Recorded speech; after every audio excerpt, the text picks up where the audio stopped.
Salam sejahtera bagi kita semua. Senang sekali kembali bisa berjumpa dengan Bapak Ibu Saudara sekalian. Harapan saya Bapak Ibu Saudara sekalian dalam keadaan yang sehat dan diberkati oleh Tuhan.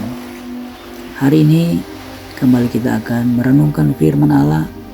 Sebelumnya kita satu dalam doa. Kita berdoa. Bapa kami dalam kerajaan surga, Bapa yang kami sembah siang dan malam, kami bersyukur kepadamu karena Engkau adalah Bapa yang sangat baik. Engkau sudah pelihara dan menjaga kami. Sekarang kami akan merenungkan firman-Mu. Tuhan, biarlah Engkau menolong kami. Roh Kudus bantu agar supaya kami bisa mengerti kehendak dan rencana-Mu lewat firman Allah. Ampuni dosa kami sudah berdoa dan bersyukur hanya di dalam nama Tuhan Yesus Kristus, Tuhan dan Juru Selamat kami. Haleluya. Amin. Firman Allah saat ini yang akan menjadi pokok perenungan kita diambil dalam kitab Ayub pasal 15 ayat yang kedua, berbunyi demikian. Apakah orang yang mempunyai hikmat menjawab dengan pengetahuan kosong dan mengisi pikirannya dengan angin? Bapak Ibu Saudara sekalian yang saya kasihi di dalam nama Tuhan Yesus Kristus. Hidup di abad ke-21 di mana ilmu pengetahuan berkembang pesat menjadikan manusia memuja pikirannya sendiri. Ditambah dengan perkembangan teknologi yang membuat kehidupan serba praktis yang berujung pada pragmatisme hidup. Di lain sisi, kehidupan yang kita jalani terus mengalami kerusakan moral karena budaya yang tidak sehat yang membuat pengetahuan kita menjadi formalitas belaka. Tetapi ada juga orang yang mengupayakan keseimbangan antara moral dan pengetahuan. Hal inilah yang dilakukan oleh Elifas dalam percakapannya dengan Ayub mengenai hikmat. Bapak Ibu Saudara sekalian, di dalam kitab Ayub 15 ayat 2 yang sudah kita bacakan tadi, masih merupakan bagian dari perenungan Ayub bersama teman-temannya.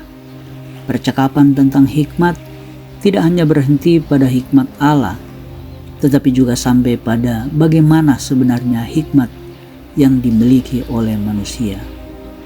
Oleh sebab itu, untuk menjawab pertanyaan Elifas, kita harus memahami konteks kehidupan bangsa Israel yang hidup dalam ketidakteraturan moral yang mendewasakan dirinya.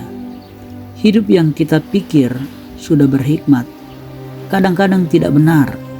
Maksudnya adalah tanpa pengetahuan yang mendalam kita tidak akan mampu mengambil keputusan yang tepat. Hal inilah yang dialami oleh bangsa Israel karena tidak memahami Allah. Mereka seringkali membelot. Oleh sebab itu, Ayub mencoba memberikan pencerahan bahwa supaya kita bisa berhikmat, upayakanlah pengetahuan.